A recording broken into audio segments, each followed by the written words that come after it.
55 வருஷமாக எங்கள் அப்பங்கிட்ட சொன்னேன், அப்பா எனக்கு விவரம் தெரிஞ்ச நாள் முதலாக சொன்னேன். என்ன சொன்னேன் தெரியுமா? அப்பா திராவிடத்தை ஓட்டு போடாத, ஒன்றும் செய்யலை, எங்களுக்கு வேலை கொடுக்கலப்பா அப்படின்னேன்.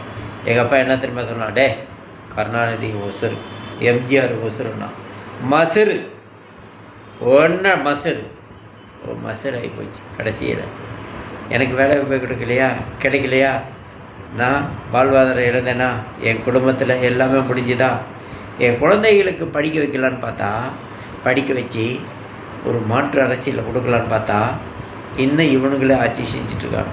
என்ன செய்வீங்க?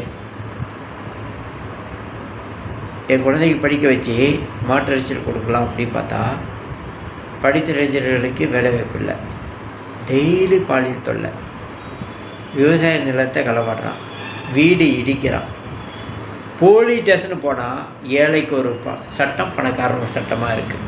அங்கே போகும்போதே பார்க்குறான் போலீஸு, என்ன இவன் பேக்ரவுண்டு என்ன பார்க்குறான். ஓ இவன் பேக்ரவுண்டு ஒன்றும் இல்லையா, தூக்கி போட்டு குத்துறா, மூக்கில் ரத்தம் வாங்கடா, கொள்றா அப்படிங்கிறான். பேக்ரவுண்டு இருக்கவனுக்கு விட்டுடுறான். எக்ஸாம்பிள் சுந்தரவள்ளிக்கு நிறையா போலீஸ்லேருந்து நிறையா பொலிட்டிக்கல் லீடர் வரைக்கும் இன்ன வரைக்கும் அவளுக்கு பாதுகாப்பு கொடுக்குறாங்க. அஜித் சுந்தரவள்ளி வந்தால் என்ன சொன்ன தெரியுமா? என் நகை திருடிட்டா அப்படின்னா, திருடிட்டு அப்படின்னு சொல்லிட்டு போயிட்டான். அவ்வளோதான், அவளை யாரும் டார்ச்சர் பண்ணல, ஒன்றும் பண்ணல. அஜித்தை பிடிச்சி அடித்து கொண்டு போட்டாங்க. சுந்தரவள்ளியை இன்ன வரைக்கும் கூப்பிட்டு விசாரிக்கலை. எங்கே இருக்குது? அப்போ என்ன நினைக்கிறீங்க? அதிகாரிகள், அரசாங்கங்கள் எல்லாம் உடந்தையாக இருக்குது.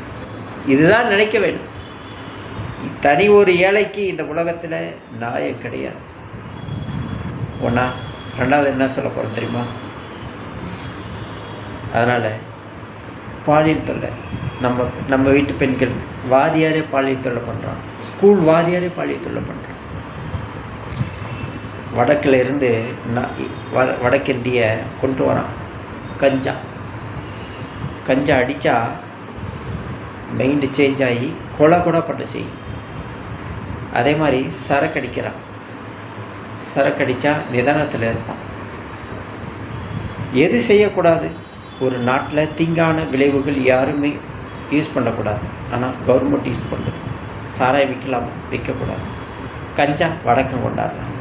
இங்கே கொள்ளை கற்பழிப்பு டெய்லி நடக்குது. பாதுகாப்பு எங்கே பண்ண முடியும்? எத்தனை போலீஸ் பண்ணாலும் பண்ண முடியாது. போலீஸ் என்ன போய் மைக்ரோசாஃப்டில் போய் பார்த்துட்டு இருக்க முடியுமா? நான் ஒவ்வொரு கொள்ளையும் நடக்கிற இடத்துல பார்க்க முடியாது. அதனால் சட்ட ஒழுங்கு சந்தி சிரிக்கின்றது. வடக்கன் தமிழகத்தில் வந்தால் எவ்வளோ காலம் வாழ போகிறான், எங்கே இருக்க போகிறான், எவ்வளோ நாள் இருக்க போகிறான் அப்படிங்கிறது இன்ன வரைக்கும் இந்த அரசாங்கம், நொந்த அரசாங்கம், வெந்த அரசாங்கம், எந்த அரசாங்கம் வந்தாலும் இன்னும் கால்குலேஷன் போட்டு கொடுக்கல. தமிழர்களுக்கு பாதுகாப்பு இல்லை. தமிழர் நிலத்தில் தமிழர்களுக்கே பாதுகாப்பு இல்லை. அப்போது இந்த நாட்டில் என்ன நடக்குது?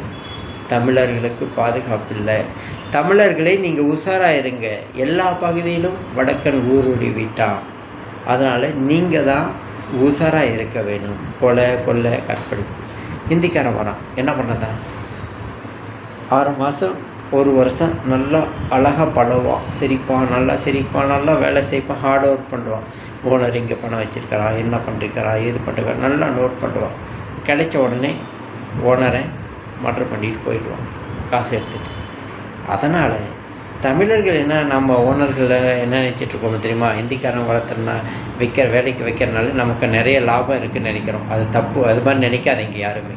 அது நமக்கு கடைசியில் ஆபத்தில் போய் முடியுது.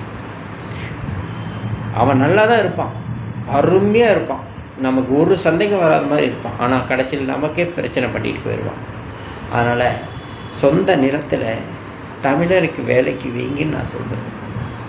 உங்களுக்கு உயிருக்கு பாதுகாப்பு. நீதி, நேர்மை, நியாயம் எல்லாம் அழிஞ்சிருச்சு. அநியாயம், அக்குறம், ஆட்சி, அராஜகம், அதிகாரம் தான் இப்போ தலைவிரிச்சு ஆடுது. அதுதான் இன்றைக்கி பேசுது. அதனால் ஒவ்வொரு தமிழர்களும் சேஃப்டியாக இருங்க. யாராச்சும் உங்கள் பகுதியில் புதுசாக ஒருத்தன் வரானா அவனை நோட் பண்ணி போலீஸுக்கிட்ட சொல்லுங்கள். இல்லைன்னா ஊர் மக்கள் சேர்த்து நீங்களே அவனை பிடிச்சி பொழந்து கட்டுங்க. நல்லா பண்ணுங்க.